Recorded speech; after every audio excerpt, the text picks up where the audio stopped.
Sekolah Sekecamatan Bahar Utara. Susunan acara workshop implementasi kurikulum Merdeka SD Kecamatan Bahar Utara serentak bergerak mewujudkan kurikulum Merdeka tahun ajaran 2022-2023. Acara pertama pembukaan diawali dengan menyanyikan lagu Indonesia Raya. Hadirin dimohon berdiri.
Hadirin dipersilakan duduk kembali.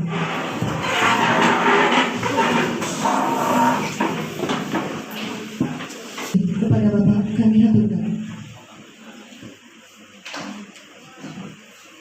Assalamualaikum warahmatullahi wabarakatuh.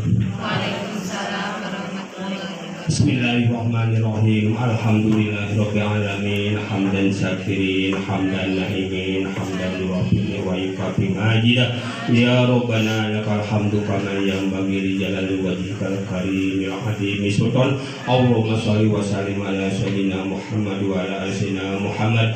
Ya Allah, ya Rabbi, ya Tuhan kami, di hari yang penuh rahmat ini ya Allah, seraya kami memanjatkan puji dan syukur kehadirat ya Allah, di mana pada pagi hari ini kami ya Allah mengadakan workshop ya Allah, berikanlah ilmu kepada kami yang bermanfaat untuk kemaslahatan hidup ya Allah. Ya Allah, ya Rabbi, ya Tuhan kami, ampunilah ya Allah segala dosa-dosa ibu bapak hamba ya Allah. Rabbana taqabbal minna innaka antas samiul alim wa tub alaina innaka tawwabur rahim. Rabbana atina fid dunya hasanah wa fil akhirati hasanah wa qina azabannar. Wa sallallahu ala sayyidina Muhammadin subhanaka rabbil izzati amma yasifun. Wa salamun alal mursalin walhamdulillahi rabbil alamin. Wa bi kulli assalamu alaikum warahmatullahi wabarakatuh.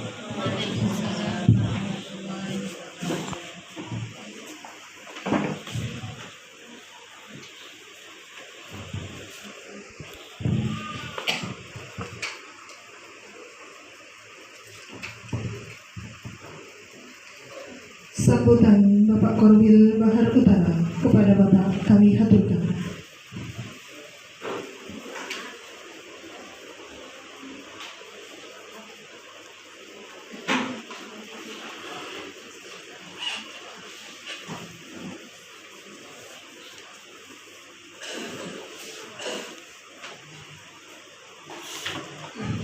Bismillahirrahmanirrahim. Assalamualaikum warahmatullahi wabarakatuh. Yang saya hormati rekan saya Pak Umar selaku pengawas untuk Bar Utara dan juga sebagian di Sungai Bahar. Yang saya hormati Ketua K3S dalam hal ini diwakili oleh Pak Ali Saro. Yang saya hormati Bapak Ibu Kepala Sekolah yang hadir pada saat ini. Yang saya hormati Ketua KKG Kudus 1, Kudus 2 beserta pengurusnya. Yang saya hormati Bapak Ibu guru, baik guru kelas, guru agama, guru PJOK, dan juga mungkin ada operator yang datang. Alhamdulillah wa syukurillah, pagi menjelang siang ini kita senantiasa diberi nikmat sehat kepada kita semuanya dalam rangka mengikuti workshop IKM implementasi kurikulum merdeka. Saya terima kasih kepada Bapak Ibu. Kalau saya lihat ini 99% hadir.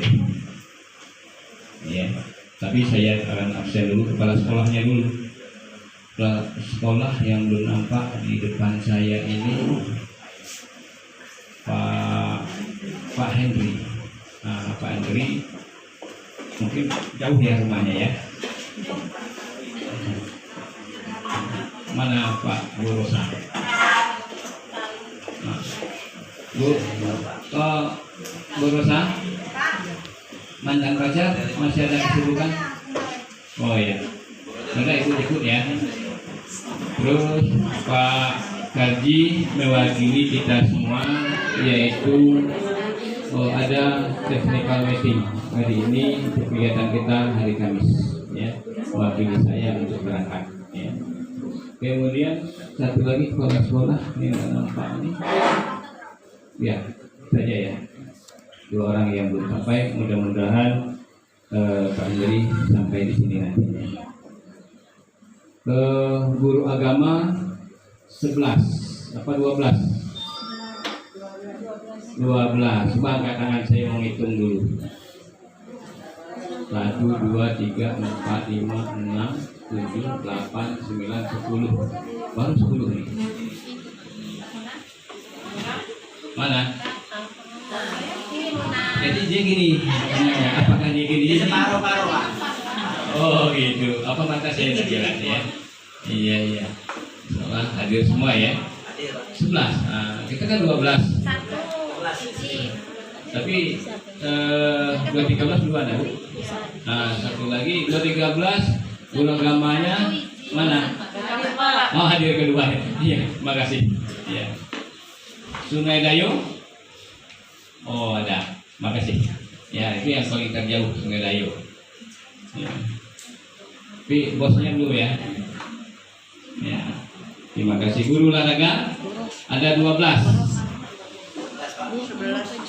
12. Oh iya.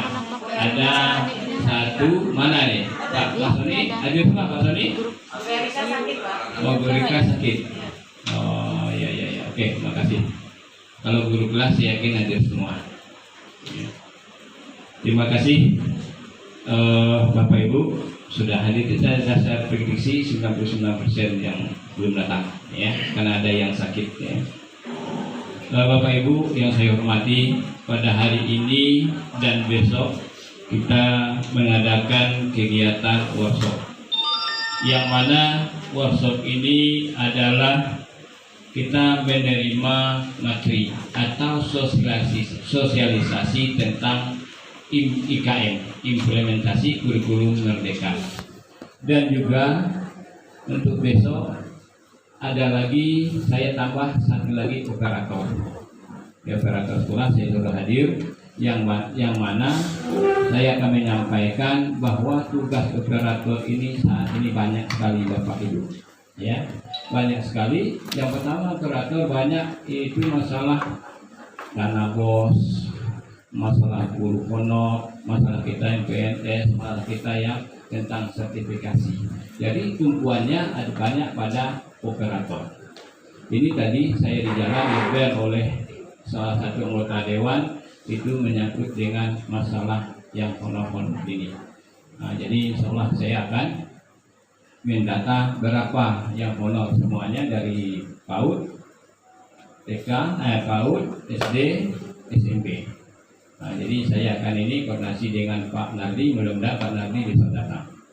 Dan nanti malam saya akan suruh Pak Nardi bikin print-out-nya yang honor-honor semuanya. Itu permintaan dari DPR. Jadi tentu operator juga nanti yang bekerja. Jadi saat ini Bapak Ibu banyak tugas-tugas kita. Jadi saya minta maaf kepada Bapak Ibu kepala sekolah. Saya tahu, saya pandang wajahnya ini. Nah ini Pak Korwi, Pak pengawas ini ngundang ini. Nah ini berapa lagi hutang saya ini. Nah kan gitu. Jadi Bapak Ibu yang saya hormati, kalau ada Bapak Ibu kepala sekolah di sekolah agak ada tensi-tensi agak keras suaranya, Bapak Ibu guru maklum, ya. Bapak Ibu guru maklum. Kenapa? Kepala sekolah itu banyak dipikir. Ya, kepala sekolah ini banyak dipikir. Kemarin O2SN sudah lancar. Utang Bapak kepala sekolah. Iya balik. Nah, ini kita kumpul berutang lagi kepala sekolah. Besok OPS ya kan, saya ajak lagi bertambah lagi, ya. Kemudian berangkat lagi tanggal 9 kepala sekolah juga. Jadi seandainya ada kepala sekolah ada gini-gini, Bapak Ibu jangan ikut. Oh Bapak nih Ibu marah-marah tuh, tidak, mungkin ada yang demikian. Tapi mudah-mudahan Bapak Ibu kepala sekolah tidak ada yang demikian, ya. Mana tugas Bapak Ibu guru, jalankanlah tugas Bapak Ibu guru sebaik-baik mungkin di sekolah, ya. Jadi apa tugas kita di sekolah kita jalankan, ya. Sedapat mungkin bisa membantu kepala sekolahnya bagaimana kebersihan sekolah kita itu bisa bersih. Itu sudah mencerminkan profil Pancasila, ya. Dan profil kita yang pertama profilnya adalah kita mematuhi mungkin perintah atasan kita kepala sekolah, mungkin fungsi kepala sekolah, ya, cinta tentang kebersihan. Itu sudah mulai kita mengawali profil Pancasila tersebut. Kemudian mengajak anak salam-salam dengan guru gini-gini sama-sama dia, sudah juga mencerminkan profil pembelajaran Pancasila. Bapak Ibu guru yang saya hormati, saya satu pribadi dan juga bersama Pak Umar mengucapkan terima kasih kepada panitia, ya, ketua panitia Pak Samsono dan kawan-kawan, dan juga keluarga besar SD 191 dan juga Karang Taruna pemerintah desanya sudah mensukseskan kegiatan kita O2SN MPLS 2. Saksikan bersama bahwa acara ini secara resmi telah dibuka. Saya ucapkan terima kasih kepada pembawa acara, kepada panitia yang sudah luar biasa menyiapkan acara ini, dan juga saya mengucapkan terima kasih kepada seluruh peserta yang saya perhatikan wajahnya cerah gitu ya. Saya melihat ada cahaya di wajah yang hadir saat ini, cahaya rasa ingin tahu gitu ya. Nah, itu cahaya rasa ingin tahu dan ingin paham apa sih itu kurikulum merdeka. Nah, gitu ya. Itu pertanyaan mendasar. Ada lagi yang lebih mendasar, pertanyaan yang lebih mendasar lagi. Mengapa Ibu hadir di sini? Itu bisa ditelusuri ya, kenapa Ibu kok bisa hadir di sini? Iya kan? Masa datang ke sini ini karena ngelindur? Gak mungkin kan? Wah saya nggak tahu Pak, pokoknya saya hadir. Nah itu juga nggak pas. Jawaban seperti itu. Kalau misal Pak saya hadir karena diundang oleh panitia, nah itu pas, ya kan? Tapi jauh dibalik semua itu, kehadiran kita ini tanpa ada rahmat dari Allah, dari Tuhan yang Maha Kuasa, kita tidak akan pernah bisa hadir dalam pertemuan ini. Nah itu hal yang mendasar seperti itu harus selalu melandasi setiap aktivitas hidup kita. Nah, dengan begitu diharapkan kita ini senantiasa akan mendapatkan makna, bermakna, Pak. Saya tadi sempat bincang, apa sih itu bermakna? Satu kegiatan ya yang melibatkan segenap emosi itu baru bisa bermakna. Tapi kalau nggak ada emosi terlibat di situ, janganlah mendapatkan suatu aktivitas yang bermakna. Datar-datar aja, nggak indah. Ibarat tubuh itu kalau datar aja, muka kita ini datar gitu, kayak kertas kan jelek. Iya kan? Gimana saya mau menilai itu? Misalnya cantik dan lain sebagainya. Kalau wajahnya kayak wajah yang datar, gitu kan? Tidak bisa saya mengatakan mancung, tidak bisa mengatakan seperti ini, pesek itu gimana itu ya? Tidak bisa dikatakan pesek tapi manis misalnya, ya kan? Mancung dan maju misalnya, ya kan? Itu bisa dikatakan bermacam-macam dari pandangan yang kita lihat. Nah, kembali kepada pertanyaan dasar ya.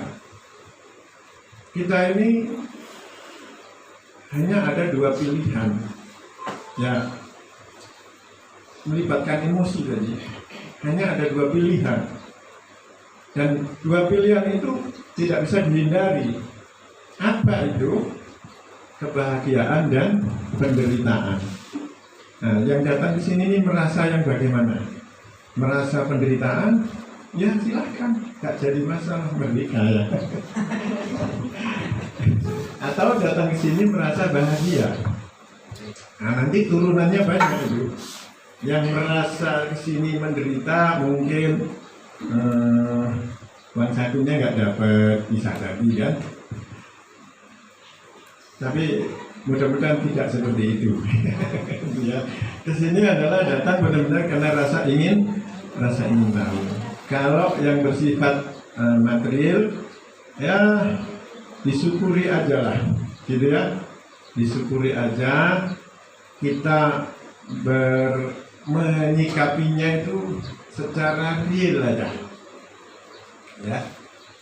Dapat sedikit karena memang yang ada sedikit itu adil. Justru yang nggak adil, adanya sedikit dapatnya banyak. Lah banyaknya dari mana? Nah kan tanda tanya gitu. Kan gitu, proporsional. Nah selagi kita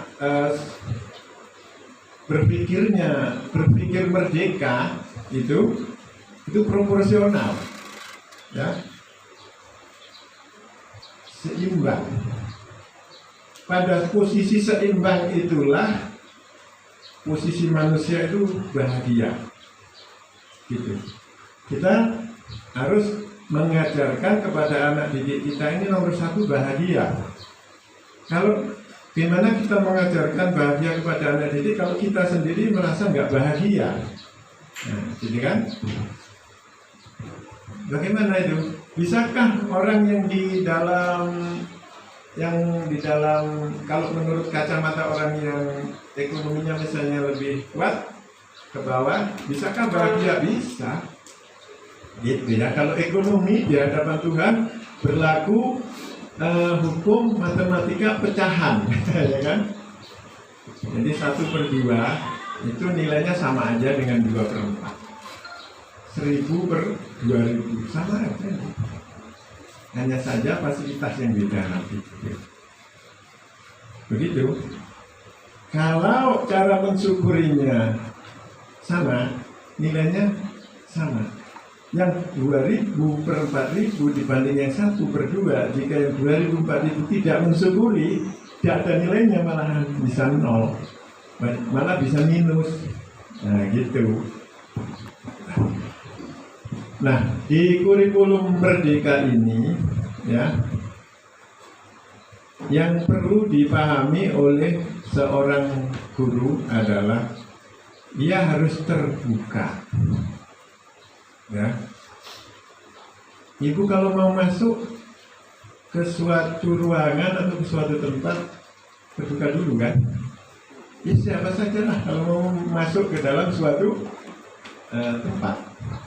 Tidak mungkin dalam kondisi tertutup masuk, ya kan? Nanti dia tidak bisa masuk aja, maka harus dibuka. Nah, buka juga tidak boleh sembarangan bukanya, ada tata cara, kan gitu, iya kan? Buka pintu harus ada kunci kalau di, nah kan begitu ya. Nah kita mau masuk ke kurikulum merdeka itu harus terbuka dulu, maksud saya pikirannya, hatinya bisa menerima gitu ya. Nah gitu. Enggak dulu tolong Pak. Salam dulu gitu kan. Walaupun rumah tidak ada orang di dalamnya, setelah buka salam dulu. Kalau orang yang beriman itu rukun iman ada 6, ya kan? Salah satunya percaya kepada yang gaib ya Bu ya. Nah, yang gaib. Kita misalnya rumah itu dalam keadaan tidak ada penghuni manusia, kita sendirian, jangan dikira tidak ada itu makhluk di dalam rumah. Kan makhluk Tuhan ada yang gaib, benar tak? Nah, makanya salam. Saya ucapkan salam wahai penghuni yang tidak nampak. Begitu ya. Nah, jangan ganggu saya gitu kan. Nah begitu kan, hal yang sama bersifat dinamis karena ada tuntutan perkembangan, perubahan, sehingga kurikulum itu harus menyesuaikan diri gitu. Ya kayak model-model mobil dulu kan, kijang itu ada kijang peta, ya kan? Kemudian kijang kapsul, wah sekarang bagus-bagus modelnya ya Bu ya. Ya kira-kira kurikulum itu seperti itu. Tapi itu mobil semua, ya kan? Mobil kijang peta, mobil kijang kapsul, mobil Avanza, mobil Innova, ya mobil semua. Komponennya ada hampir sama. Yang namanya mobil pasti ada rodanya, ya kan? Ada rodanya, waktu semua rem nggak ada, belum bisa digunakan, bahaya. Orang yang berani mengemudikan mobil remnya belum dipasang itu nekat namanya, iya kan? Jadi bagaimana dengan kurikulum? Kita mengandaikan kurikulum itu seperti itu. Nah, kurikulum merdeka ini secara esensialnya, secara pokoknya, dia apa sih? Esensi dasar dari kurikulum merdeka. Kalau saya mengikuti perkembangan perubahan kurikulum dari tahun 75, dan saya waktu itu tahun 75 masih kecil, masih sekolah tingkat SD. Saya masih ingat bagaimana cara belajar di tahun-tahun itu. Masih ingat dengan guru saya waktu itu. Saya masih ingat pernah dilempar penghapus. Masih ingat saya. Guru zaman dulu, ya. Guru zaman sekarang gak ada yang berani lempar penghapus. Takut dilaporkan ke polisi, ya kan? Kalau dulu udah ada. Dipukul pakai penggaris. Guru zaman sekarang no. Bagaimana? Ya, benar nggak seperti itu? Sebenarnya benar. Ya, batas intelektual seseorang itu ketika dia menggunakan kekerasan. Itu batas intelektualnya sudah lepas. Tapi kalau masih menggunakan penalaran di dalam dunia pendidikan, guru, kalau toh ada hukuman juga tetap dalam rangka ada bisa dijelaskan kenapa dihukum seperti itu, guru itu bisa menjelaskan. Dan hukuman itu tidak sampai menyakiti. Kalau hukuman itu mungkin ada rasa sakit, mungkin beda ya, menyakiti dan ada rasa sakit itu beda. Gitu. Kalau ada rasa sakit itu diukur, memang diukur. Ya gitu. Saya pernah sempat mengajari anak saya yang pertama itu panas, rasa panas, diingatkan panas gitu, masih main korek, main api, main apa gitu kan. Saya ajari panas nak, jangan main itu, ya juga. Jadi saya dapat ide bagaimana merasakan panas tanpa berkata. Saya masukkan air panas ke dalam botol, yang katakan panas. Habis itu dia lagi main, aku tempelah ke kakinya. Nah, gitu. Dia menjerit, nangis. Gitu. Saya bilang sama Nasabi, itu tadi panas. Panas itu seperti itu tadi. Jadi dia mengenal panas. Saya tidak, panas adalah, wah, gitu. Susah jelasinnya ya. Ya kan? Itu sebenarnya agak ekstrim, cara yang seperti itu termasuk agak ekstrim. Tapi yang penting kan terukur, tidak bahaya gitu ya kan? Nah, itu namanya bermakna. Dia tidak akan pernah lupa apa itu panas, gitu kan? Bermakna. Sama dengan Pak Joni, mau persiapan ke lomba di Muaro Jambi. Anak-anak berenang yang baik adalah begini. Tidak praktek dari Pak di air, tidak bermakna itu Mas. Gitu. Yang bermakna langsung di bawah ke air itu. Itulah pendidikan yang bermakna, kontekstual. Tapi tidak semuanya bisa seperti itu. Misal, anak harus membuktikan bahwa bumi itu bulat. Ya tidak bisa. Ya bumi ini kita disuruh menyaksikan itu bumi ini depan kita itu tidak bulat. Maka itu perlu dibuat alat peraganya seperti globe. Kira-kira di dalam dunia pendidikan guru harus berpikir menalar seperti itu ya, bernalar gitu. Bagaimana sih mendidik anak ini supaya benar-benar terlibat emosinya, itu akan bermakna. Itu awal dari yang ingin saya sampaikan sebelum kita masuk ke kurikulum merdeka. Apa sih itu kurikulum merdeka? Saya sebenarnya ingin berdiskusi nih. Minta tanggapan. Ciri khas guru atau kepala sekolah di era kurikulum merdeka tidak takut salah, gitu ya. Berbicara itu tidak takut salah. Nah itu. Tapi tidak berusaha salah, gitu kan? Berusaha benar lebih, gitu. Nah itu, apa-apa. Ibu, apa itu Bu kurikulum merdeka menurut Ibu? Menurut Ibu ya, bukan menurut ahli.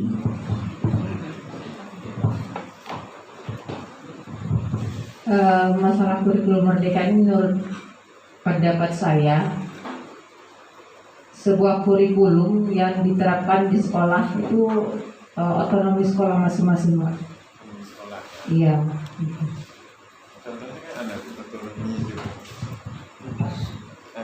Contohnya kita bebas menentukan cara pembelajaran sesuai dengan kemampuan guru untuk mewujudkan pembelajaran itu lebih aktif dan kreatif. Ya, Ibu ini sudah mempraktekkan bagaimana berpendapat secara merdeka. Di dalam paradigma kurikulum merdeka tidak ada yang salah. Yang salah yang tidak mau berpendapat. Gitu. Betul itu, serius itu. Bukan guyonan ini, serius memang kayak gitu. Yang salah yang tidak mau berbuat, yang salah yang tidak mau mencoba. Kalau sudah mencoba, tidak ada yang salah. Yang ada mungkin kurang sempurna, belum pas. Nah itulah proses nanti. Makanya jangan takut salah. Guru harus mencoba terus-menerus apa yang ada di dalam benaknya. Jangan terlalu berpikir jauh. Kurikulum Merdeka itu ada di dalam diri kita. Sambil jangan merdeka sebebas-bebasnya tapi ya itu. Karena merdeka semau-maunya, nggak dibaca semua aturan, ya bahaya kalau kayak gitu, ya kan? Ibarat kita mengendarai kendaraan di jalan raya, ya.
Dan tidak harus dikaitkan dengan capaian pembelajaran pada mata pelajaran.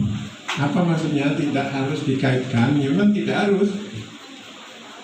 Tidak ada kewajiban guru ketika menyusun proyek itu dikaitkan dengan CP.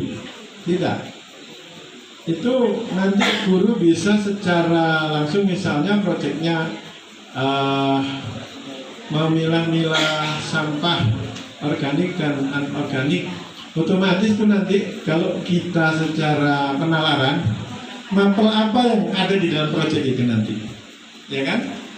Kalau di dalam proyek itu dituntut anak menghitung sampah misalnya, matematika, ya kan? Terus harus ada penyediaan alat berupa bak sampah, ya kan? Itu ada unsur mendata. Pendataan kan di dalam matematika ada ya, nah gitu ya. Kemudian sampah harus dikasih tulisan sampah organik, anorganik. Ada bahasanya sudah seperti itu. Maksud dari integrasi itu bukan secara langsung harus dikaitkan dengan CP nomor 1 gitu. Tidak ada keharusannya, tidak seperti itu. Yang jelas proyek ini nanti di dalam proyek nilai-nilai apa yang dikembangkan dalam profil pelajar Pancasila itu perlu dicantumkan, gitu ya. Dapat dilaksanakan dengan menjumlah alokasi jam pelajaran proyek, penguatan profil pelajar Pancasila dari semua mapel, dan jumlah total waktu pelaksanaan masing-masing proyek tidak harus sama, gitu ya. Kalau di dalam struktur kurikulum pembagian waktu itu 20 sampai 30% ya.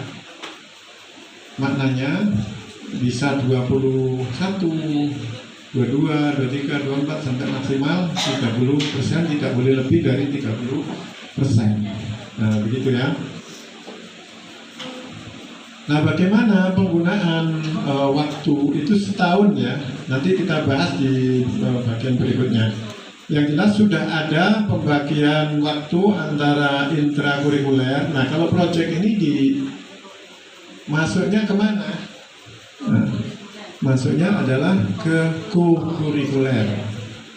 Kalau pilot ada co-pilot, ya kan? Kalau pilot dalam 1 tahun. Langsung kita lihat aja ya.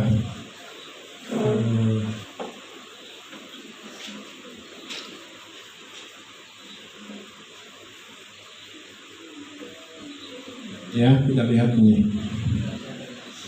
Di kelas 1 contohnya. Kalau kita perhatikan di kelas 1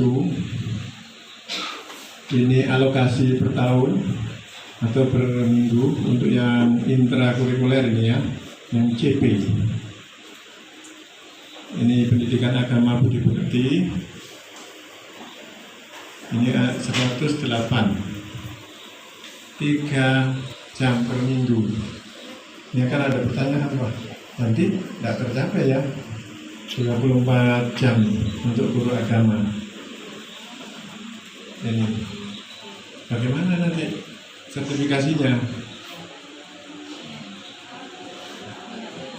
Azan ya. Kospe, ini yang terakhir ya. Kospe ini yang saya katakan dokumen 1 kalau di kurikulum 2026 dan 2013. Untuk bagaimana penyusunan pedoman penyelenggaraan pembelajaran ini dengan karakteristik dan kebutuhan, bagaimana? Nah, pertanyaan bagaimana ini jawabannya luas ya. Proses, menunjukkan proses bagaimana mewujudkan KOSP nanti di tahun ajaran baru itu ya. Nah, nanti struktur KOSP bagaimana cara membuatnya, ada tim yang akan membimbing. Saya ini secara garis besar saja. Pernahkah Bapak Ibu menyusun pedoman perangkat pembelajaran dengan memperhatikan karakteristik dan kebutuhan satuan pendidikan? Pernahkah? Ada yang berani menjawab? Pernah? Bu? Pernah ya. Selama ini yang sudah Bapak Ibu lakukan, menyusun pedoman pembelajaran sudah sesuai dengan karakteristik. Logikanya dari mana? Ibu sudah menyusun sesuai dengan kurikulum belum? Selama ini? Sudah? Kalau sudah ya berarti sudah sesuai dengan karakteristik. Karena kurikulum itu disusun sesuai dengan karakteristik gitu. Maknanya mengacu ke sana. Kalau yang tidak sesuai karakteristik itu, kalau nyusunnya ngawur ya, nggak berpedoman ke kurikulum, itu bahaya ya. Ngambil-ngambil di YouTube, ngambil-ngambil di internet secara bebas. Tapi ini mengambil dari kementerian, ya. Ketentuan-ketentuan yang sudah ditetapkan oleh kementerian, nah, itu artinya sudah sesuai dengan karakteristik. selama ibu-ibu dalam menyusun kurikulum sudah mengikuti pedoman-pedoman dari kementerian, tentu itu sesuai dengan karakteristik. Nah, untuk kebutuhan satuan pendidikan, tentu kementerian tidak bisa ya memfasilitasi secara keseluruhan. Ini nanti ada di analisis konteks ya di dalam penyusunan posting. Analisis konteks itu kondisi lingkungan sekolah. Lingkungan sekolah itu bisa satu kecamatan, satu desa, ya, sampai satu kabupaten. Bahkan bisa melihat sampai ke lingkup nasional dan internasional. Kemudian apa yang harus dilakukan?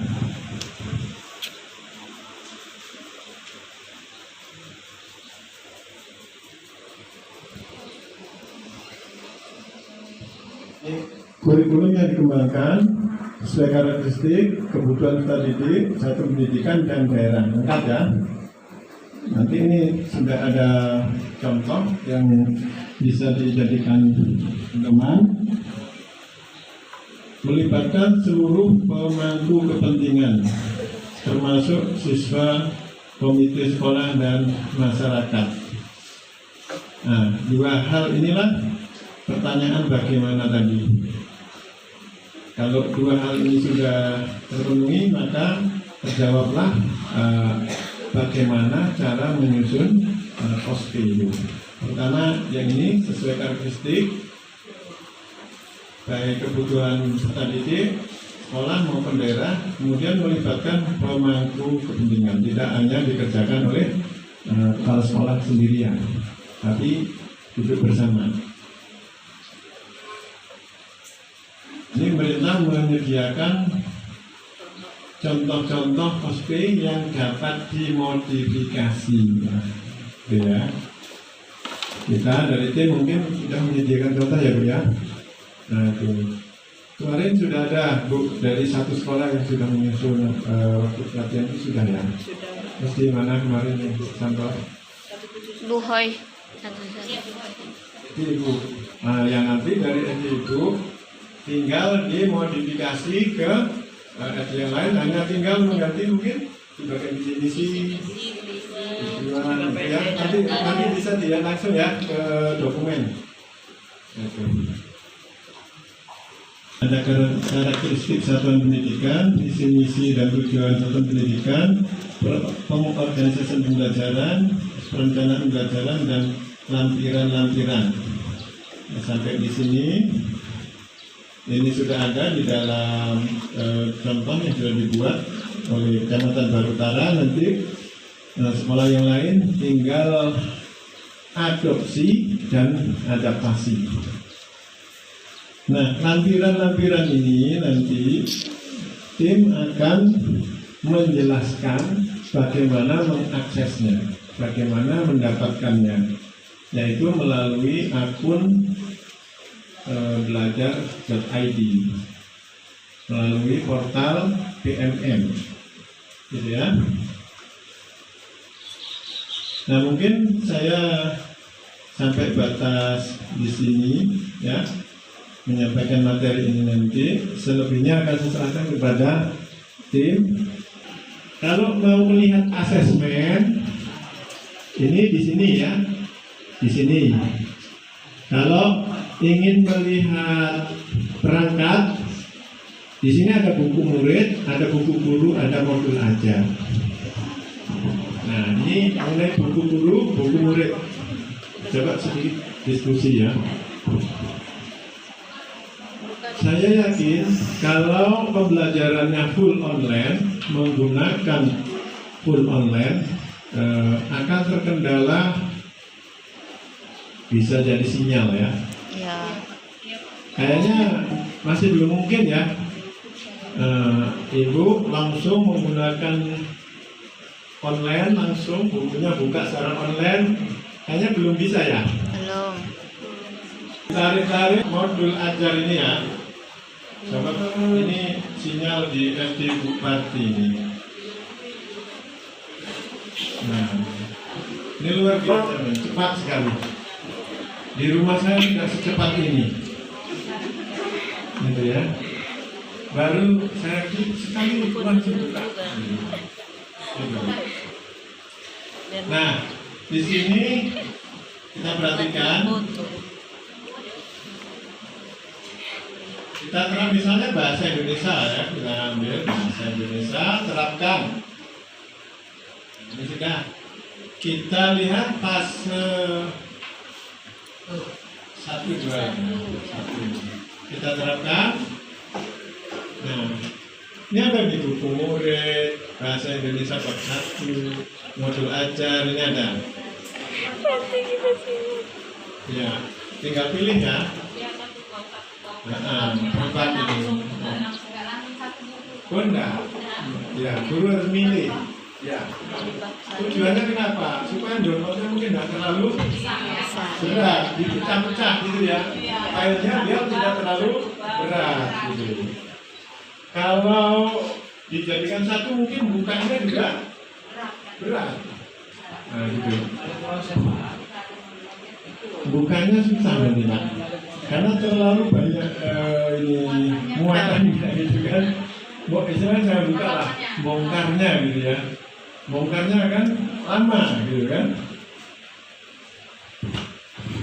Jadi kita bisa lihat misal buku murid ini ya, atau mengenal teks cerita. Nah, kita lihat. Nah, ini ya. Kamu itu buka ya Bu? Gimana? Modul ajar ini? Tidak mau. Nggak mau. Dari 2 kota kan tadi. Kita lihat lagi detail ini ada menyusun kata menjadi kalimat. Nah ini, kalau kita lihat, kita buka secara online di sini. Modul ajar. Nah bisa ya, karena memang sinyal kuat, mudah. Itu informatika. Ini sudah disediakan ini. Modulnya itu sederhana sekali ini ya. Modul ajarnya cuma seperti ini. Kecil sekali, nggak terbaca di belakang, yang penting tahu bentuknya. Nanti kalau sudah bisa baca sendiri-sendiri, buka sendiri-sendiri, bisa dipelototi lebih dekat, gitu kan?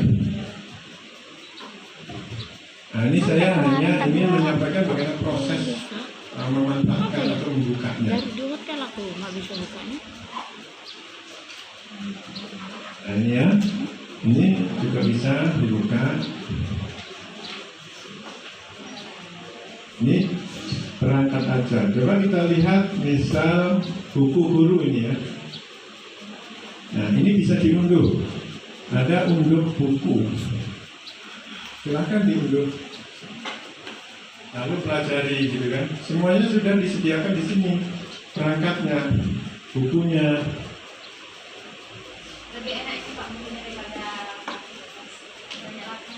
Ya, lebih kata guru sebagian yang sudah mulai masuk ke situ, katanya lebih enak, lebih mudah cara mengajarkannya daripada kurikulum 2013. Karena ini bermapel ya. Tapi Pak harus yang pintar, lektor juga Pak, yang pintar. Ya, Kalau sekarang kayak guru kami ini ya bingung juga lah Pak. enggak lah, Bu. Kayak Bu Ros nggak pintar HP ini ya jadi bingung juga Pak. Ya, tapi sebelah kanannya pintar. Iya, memang iya. Tapi tetap bingung juga Pak, belajar kita yang gini mutar-mutar. Hidup ini kolaborasi. Iya kan? Ya, tidak sendiri. Tapi udah dipelajari Pak memang ya. Ya, harus bersosialisasi, berkolaborasi supaya bingung tadi berubah menjadi senang. Gitu. Gak apa-apa Bu, bingung terus senang daripada senang terus bingung. Proses ya, bingung, senang, bahagia. Nah, gitu. Tujuan akhirnya adalah bahagia. Nah, iya. Kalau mau bahagia harus mau menerima nafkah meskipun dari judi. Ini ya.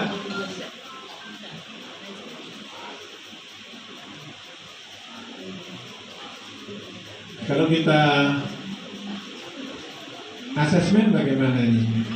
Bisa ini dibuka asesmen ini ya. Masuk.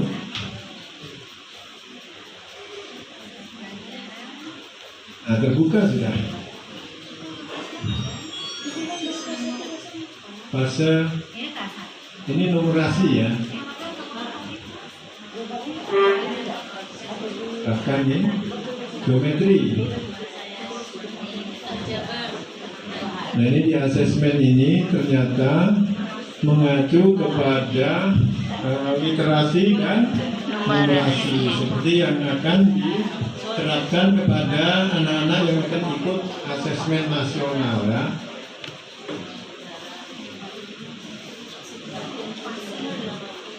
Ini semua lengkap seperti ini ya.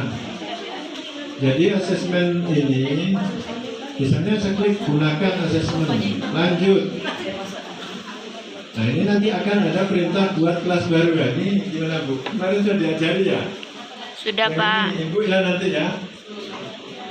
Itu langsung aja Pak tambahin kelas barunya, Ya, tulis ya. kelas. Ya, Ibu coba sini Bu, sebentar Bu. Ini.